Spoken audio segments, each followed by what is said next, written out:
আসসালামু আলাইকুম। কেমন আছেন আপনারা? আশা করি সবাই ভালো আছেন।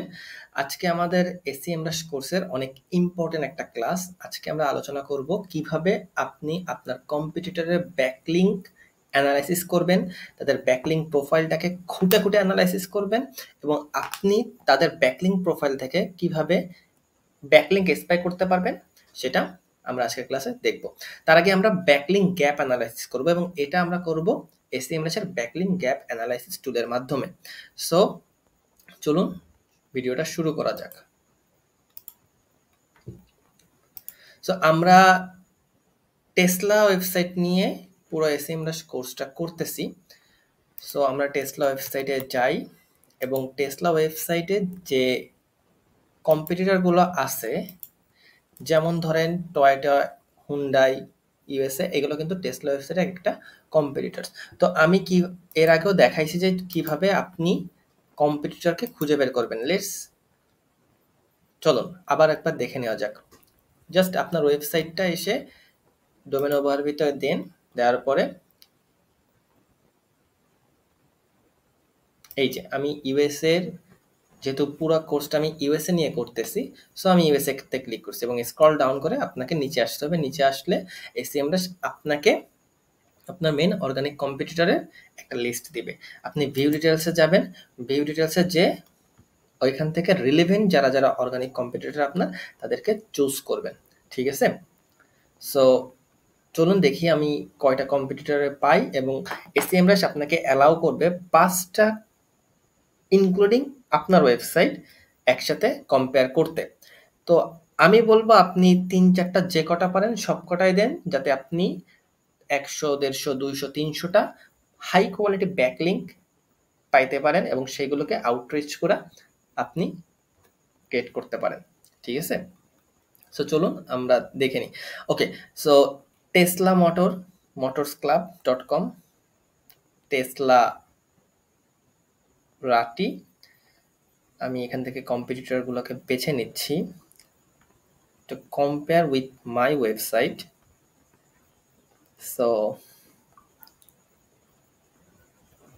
again, টেসলা যেহেতু অনেক বড় একটা ওয়েবসাইট, এটা অলরেডি একটা পাওয়ারফুল ওয়েবসাইট। সো এমন হইতে পারে যে এই ওয়েবসাইটের সাথে যদি আমি কম্পেয়ার করি, টেসলারই ব্যাকলিংক বেশি থাকবে, কারণ দেখেছেন অলমোস্ট 9 মিলিয়ন ব্যাকলিংক কিন্তু অলরেডি টেসলার আছে। ঠিক আছে? বাট আপনার ক্লায়েন্টের ওয়েবসাইটের ব্যাকলিংক এতটা থাকবে না। নর্মালি অন্য যারা কম্পিটিটর আছে তাদের থেকে কমই থাকবে, বিকজ ওই কম্পিটিটরগুলো অলরেডি গুগলের সার্চ ইঞ্জিন রেজাল্ট পেজে ভালো পারফরমেন্স করতেছে, because they have that powerful backlink profile. Okay, so আপনি ওইখানে অনেক ইম্পর্টেন্ট এবং অনেক অপরচুনিটিস পাবেন তাদের ব্যাকলিংক প্রোফাইল থেকে আপনার জন্য কিছু ব্যাকলিংক স্টিল করে নিতে। বাট যেহেতু টেসলা কোম্পানিটা অনেক বড়, সো সো এই ক্ষেত্রে হয়তো আমরা খুব কম পাবো। বাট লেটস সি, দেখা যাক আমরা কি কি পেতে পারি। সো আমি এটা নিয়ে নিলাম, এটা নিয়ে আমি ব্যাকলিংক গ্যাপ অ্যানালাইসিস টুলে আমি বসায় দিচ্ছি একটা একটা করে। ঠিক আছে? বাট অলওয়েজ মেক শিওর যে রিলেভেন্ট সাইট নিচ্ছেন। নর্মালি আপনার কম্পিটিটরের যে ওয়েবসাইটগুলো আছে, এটা আপনার ক্লায়েন্টই আপনাকে দিয়ে দিবে যে সারিয়া, এই যে হচ্ছে 3টা আমার বেস্ট কম্পিটিটর, মানে এটা ডিরেক্টলি আমার ওয়েবসাইটের সাথে কম্পিট করতেছে। আমরা যে অডিয়েন্সদের টার্গেট করতেছি, এরাও ঠিক সেই অডিয়েন্সদের টার্গেট করতেছে।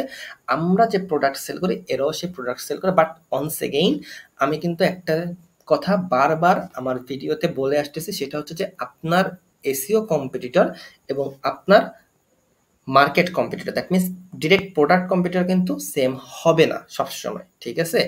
আপনার এসইওতে যখন আপনি যে কিওয়ার্ডটাকে টার্গেট করবেন, ওই কিওয়ার্ডটা লিখে গুগলে যখনই সার্চ করবেন, তখন যে কম্পিটিটর অর্থাৎ গুগল যে পেজগুলো শো করবে, ওই পেজগুলোর ওই কম্পিটিটরগুলোই হচ্ছে আপনার এসইও কম্পিটিটর। আর আপনার ডাইরেক্ট কম্পিটিটর অথবা আপনার প্রোডাক্ট যারা সেল করবে, তারা হচ্ছে আপনার ডাইরেক্ট কম্পিটিটর। দুটোর মধ্যে গোলায় ফেলবেন না। ওকে, ওকে ফাইন। সো দেখি আমরা 2টা অলরেডি নিছি, আমরা আরো একটা নেওয়ার চেষ্টা করব এবং আমরা চেষ্টা করব যে একটা ভালো অ্যানালাইসিস করা যায়, যাতে আমি আপনাদেরকে এভরিথিং দেখাইতে পারি এবং আপনারা আপনার ক্লায়েন্টের জন্য একটা ভালো ব্যাকলিংকের লিস্ট তৈরি করতে পারেন। ব্যাকলিংক অনেক বেশি ইম্পর্টেন্ট। ব্যাকলিংক 40 থেকে 50% আপনার যে কিওয়ার্ডটা র্যাঙ্কিং করবে এটা কিন্তু ডিসাইড করে দেয়। সো এটা আপনার খুবই খুবই প্রয়োজন। যদি আরো ইন্টারন্যাশনাল সাইট হয়, ব্যাকলিংকের কোনো অল্টারনেটিভ আপনার কাছে নেই। ওকে, সো এইখানে এসিএমরাশ আমাকে বলতেছে এরা আমার অর্গানিক কম্পিটিটরস, যেহেতু এরা ধরেন যে টেসলা কোম্পানি প্রায় 3.3 মিলিয়ন কিওয়ার্ডের এগেইনস্টে র্যাঙ্কে আছে। সো এসিএমরাশ ওই যেটা বললাম যে এখানে কিন্তু কম্পিটিটর ভ্যারাইটি থাকতে পারে, ঠিক আছে, কারণ পার্টিকুলার একটা কিওয়ার্ডের জন্য ডিফারেন্ট কম্পিটিটর থাকতে পারে, ঠিক আছে। সো এসিএমরাশ অ্যাকিউমুলেট ভাবে আপনাকে এই যে প্রায় 1,05,298টা কম্পিটিটরের লিস্ট দিছে।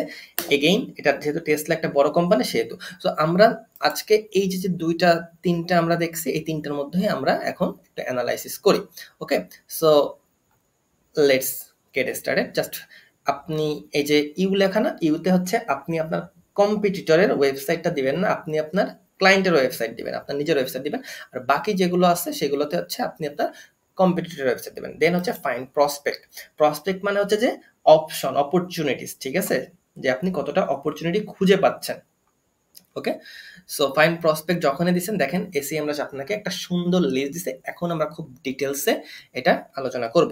সো রুট ডোমেন, সবকটারে আমি root domain, that means main যে ডোমেন আছে .com, এই ডোমেনটাকে আমরা অ্যানালাইসিস করতেছি। এবং আমরা যদি এখানে খেয়াল করি যে এসিএমরাশ খুব সুন্দরভাবে কিন্তু আমাদের চার্টের মাধ্যমে সবকিছু দেখাচ্ছে। দেখেন আপনি যদি চার্টে ক্লিক করেন, এখানে চার্টের মাধ্যমে অথরিটি স্কোর দেখাচ্ছে।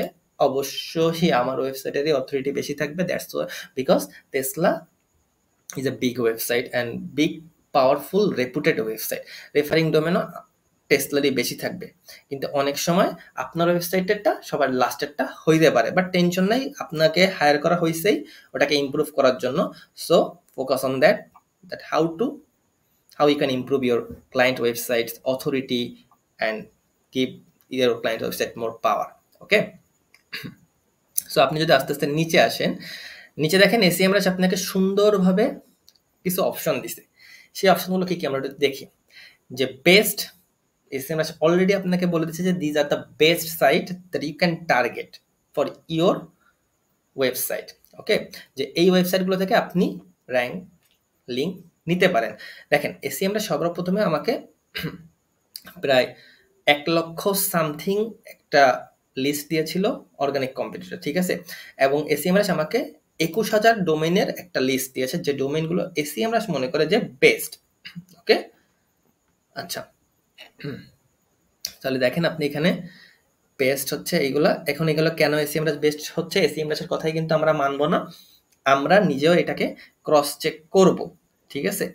সো এখানে যদি আপনি খেয়াল করেন যে অথরিটি স্কোর 78, সো অনেক ভালো, এবং মান্থলি ভিজিট এটা এখানে দেখাচ্ছে না, এসিএমরাশের কাছে এই ডেটাটা নাই। নেক্সট একটা যদি আপনি দেখেন অথরিটি স্কোর 73 এবং 30.7। এখন আপনাকে একটা জিনিস খুব ভালোভাবে মেক শিওর করতে হবে, সেটা হচ্ছে শুধুমাত্র অথরিটি দেখেই কিন্তু আমি ব্যাকলিঙ্ক চুজ করব না, আমাকে মেনটেন করতে হবে অথরিটির পাশাপাশি কিছু মেট্রিক্সও, ঠিক আছে। সো আপনি যে মেট্রিক্সগুলো ফলো করবেন তা সেগুলোর মধ্যে সবার প্রথমে যে মেট্রিকটা আসবে সেটা হচ্ছে আপনার সাথে আপনি যে ওয়েবসাইটটাকে চুজ করতেছেন ওই ওয়েবসাইটের রিলেভেন্সিটা, অর্থাৎ রিলেভেন্ট ওয়েবসাইট থেকে আপনাকে লিঙ্ক নিতে হবে, because backlink work as a vote of confidence, ঠিক আছে। সো আপনার সবসময় রিলেভেন্ট ওয়েবসাইট থেকেই ব্যাকলিঙ্ক নিতে হবে। নাম্বার 2 হচ্ছে ডোমেন অথরিটি, যেমন এসসিএমটা বলা হয় অথরিটি স্কোর, এইচরেফেরটা বলা হয় ডোমেন রেটিং, এবং মজেডটা বলা হয় ডোমেন অথরিটি। সো এটা যে কোনো টুলের পার্সোনাল একটা অপিনিয়ন, এবং গুগল বলেছে যে ডোমেন অথরিটি ম্যাটার করে না গুগলের কাছে, বাট এগেইন ডোমেন অথরিটিটা অনেক ফ্যাক্টর অ্যানালাইসিস করে দেওয়া হয়, কোয়ালিটি মেনটেন করা হয়, ট্রাফিক দেখা হয়, ব্যাকলিঙ্ক প্রোফাইল কোয়ালিটি দেখা হয়, ট্রাফিক কোয়ালিটি দেখা হয়, অনেক কিছু দেখেই এক একটা টুল এক একটা ডোমেন রেটিং দেয়। সো ডোমেন অথরিটিটা মোটামুটি ভালো, সো আপনি ডোমেন অথরিটিটাও দেখতে পারেন, but make sure niche relevance হইতে হবে, দ্যাট মিনস আপনার ওয়েবসাইটের সাথে ডিরেক্টলি রিলেভেন্ট হইতে হবে, এবং রিয়েল সাইট ট্রাফিক থাকতে হবে, ঠিক আছে। রিয়েল সাইট ট্রাফিক মানে ফেক ট্রাফিক থাকা যাবে না, ঠিক আছে, এবং অ্যাঙ্কর টেক্সট প্লাস কনসিস্টেন্ট যে প্লেসমেন্ট এগুলো মেক শিওর করতে হবে।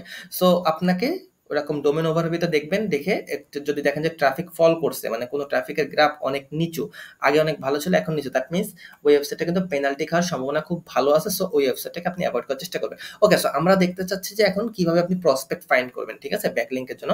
আপনি এখান থেকে অথরিটি স্কোরের একটা ফিল্টার করতে পারেন। আমি নর্মালি চাচ্ছি যে কাস্টম রেস ফ্রম দেওয়ার দরকার নেই, হ্যাঁ ফ্রমই দেওয়ার দরকার আছে। আপনি 50 অ্যাবভ 50 সবাইকে দেখতে চাচ্ছেন। তো আপনি যখনই অ্যাবভ 50 লিখে ক্লিক করবেন, দেখবেন যে 21,000 থেকে এটা কমে অ্যারাউন্ড 2-3 হাজার বা তার থেকেও কমই হয়ে যেতে পারে। দেখেন মাত্র 154টা হয়ে গেছে, মানে 154টা ওয়েবসাইটের অথরিটি অ্যাবভ 50 টু 100। সো এখন দেখেন আপনি ভালো করে খেয়াল করলে যে এই যে 154টা আছে, এখান থেকে আপনি সুন্দরভাবে আপনার যে ওয়েবসাইট আছে সেই ওয়েবসাইটের সাথে, আপনার যে বিজনেস আছে বিজনেসের সাথে রিলেভেন্সি বজায় রেখে আপনি চুজ করতে পারবেন, ঠিক আছে। এখানে যদি খেয়াল করেন যে এই যে ওয়েবসাইটটা টেসলা কোম্পানির কোনো লিঙ্ক দেয় না, কিন্তু অন্য দুটো কোম্পানিকে কিন্তু লিঙ্ক দিছে। তার মানে আপনার বুঝতে হবে যে কেন, যেহেতু অন্য দুটো কম্পিটিটর সেম এই ওয়েবসাইট থেকে লিঙ্ক পাইছে, আমার ওয়েবসাইট কেন পায় না? তার মানে হয়তো এরা আমার ওয়েবসাইটকেও লিঙ্ক দিতে আগ্রহী প্রকাশ করবে। সো আর ওয়েবসাইটের যেহেতু অথরিটি স্কোর মোটামুটি ভালো, 78, মোটামুটি না অনেক ভালো। সো আপনি কিন্তু এখানে একটা ট্রাই করতে পারেন। দেন আপনি যদি নিচেরটা চেক করেন যে এটাও কিন্তু দেখেন এই ওয়েবসাইটটাকে 9টা লিঙ্ক দিচ্ছে, এই ওয়েবসাইটটাকে 9টা লিঙ্ক দিচ্ছে, বাট টেসলাকে কিন্তু কোনো লিঙ্ক দেয় নাই। সো এই ক্ষেত্রে কিন্তু আপনার একটা অপশন আছে যে যেহেতু এই দুইজন আপনার কম্পিটিটর হবে, সো এই দুইজনকে যেহেতু এতগুলো লিঙ্ক এই ওয়েবসাইটটা দিয়েছে, দ্যাট মিনস এই ওয়েবসাইটটা কিন্তু আপনাকেও লিঙ্ক দিতে পারে। সো আপনাকে উচিত কি এই ওয়েবসাইটের সাথে কন্ট্যাক্ট করা, এবং দেখেন এখানে একটা অপশন আছে স্টার্ট আউটরিচ, এখান থেকেও আপনি এটা কন্ট্যাক্ট করতে পারেন, অথবা আপনি আপনার স্প্রেডশিটে এই লিস্টগুলোর যে সুন্দর করে একটা লিস্ট ডাউন করতে পারেন, এবং সাথে প্রতিটা ওয়েবসাইটে যাবেন, যে ইমেল দেখবেন, ইমেলগুলো সাইডে রাখবেন। এছাড়াও আপনি এদের যদি লিঙ্কডইন প্রোফাইল থাকে, এদের লিঙ্কডইন প্রোফাইলে কারা এদের ওনার, কারা এই ওয়েবসাইটটা মেইনটেইন করে, তাদের সাথে যদি আপনি রিচ করতে পারেন, তাহলে লিঙ্ক পাওয়ার সম্ভাবনা 60% বেড়ে যায়। সো এটাকে আপনাকে মেইনটেইন করতে হবে। Weak means best opportunity, SMS আপনাকে বেস্ট অপরচুনিটি দিচ্ছে, যে দেখেন একটাও কিন্তু tesla.com, মানে আমার যে ওয়েবসাইট সেই ওয়েবসাইটের লিঙ্ক নাই, বাট অন্য দুটো ওয়েবসাইটের আছে। সো দিস এসিএমএস এগুলোকেই ভাবতেছে যে বেস্ট অপরচুনিটি। এছাড়া আপনি দেখতে পারেন, ঠিক আছে, উইক অপরচুনিটি মানে হচ্ছে যে এইগুলা, এখানে যে এসিএমএস এখন যে ডোমেনগুলোকে দেখাবে, এই ডোমেনগুলো আমার ওয়েবসাইটকেও দিয়েছে। তো আমার ওয়েবসাইটকে যেটা অলরেডি দিয়েছে এটা কিন্তু আর প্রয়োজন না এখান থেকে আমার ওয়েবসাইটের জন্য একটা লিঙ্ক নেওয়া, বিকজ এরও একটা আছে, আমারও একটা আছে। সো ইকুয়াল হয়ে গেছে, ঠিক আছে। সো গুগল ভাববে যে এই ওয়েবসাইটটা 3টা ওয়েবসাইটকে দিয়েছে, সো এটার কোনো ভ্যালু কিন্তু, এক্সট্রা কোনো ভ্যালু এটা মেইনটেইন মানে ম্যাটার করবে না। বাট যেটার অন্য দুইটাকে আছে আমারটা নেই, সেটা কিন্তু ম্যাটার করবে, ঠিক আছে। স্ট্রং যদি আপনি দেখেন সেম, মানে আপনি স্ট্রং, ঠিক আছে, মানে আপনি লিঙ্ক পাইছেন অন্য দুজন পায় নাই, ঠিক আছে। সো এটা হচ্ছে স্ট্রং। দেখেন আপনি লিঙ্ক পাইছেন এই ওয়েবসাইট থেকে, কিন্তু অন্য দুটো কিন্তু লিঙ্ক পায় নাই। সো এটা হচ্ছে আপনার স্ট্রং। শেয়ার্ড মানে সবাই পাইছেন। ইউনিক মানে হচ্ছে যে এই 3টা ওয়েবসাইট থেকে মাত্র একটা ওয়েবসাইট পাইছে, সেটা হইতে পারে আপনি, সেটা হইতে পারে অন্য কেউ। দেখেন একটা এ পাইছে কিন্তু এই দুইটা পায় নাই, আপনি পাইছেন কিন্তু এই দুইটা পায় নাই। সো ইউনিকের থেকে বেস্ট যেটা অপশন আছে এটাই কিন্তু সব থেকে বেস্ট, ঠিক আছে। সো অথরিটিটাও আপনি এইভাবে সুন্দরভাবে ফিল্টার করে নেবেন, তাহলেই বেটার করতে পারবেন। সো আশা করি আপনি বুঝতে পেরেছেন। পুরো ভিডিওটা সুন্দর করে আরেকবার দেখে নেবেন, এবং ব্যাকলিঙ্ক কিন্তু অনেক ইম্পর্টেন্ট। সো আপনার কিন্তু ব্যাকলিঙ্ককে অবশ্যই ইম্পর্টেন্ট দিতে হবে, ওভারলুক করা যাবে না। তো দেখা হবে পরবর্তী ভিডিওতে, সেই পর্যন্ত সবাই ভালো থাকবেন, সুস্থ থাকবেন। আসসালামু আলাইকুম।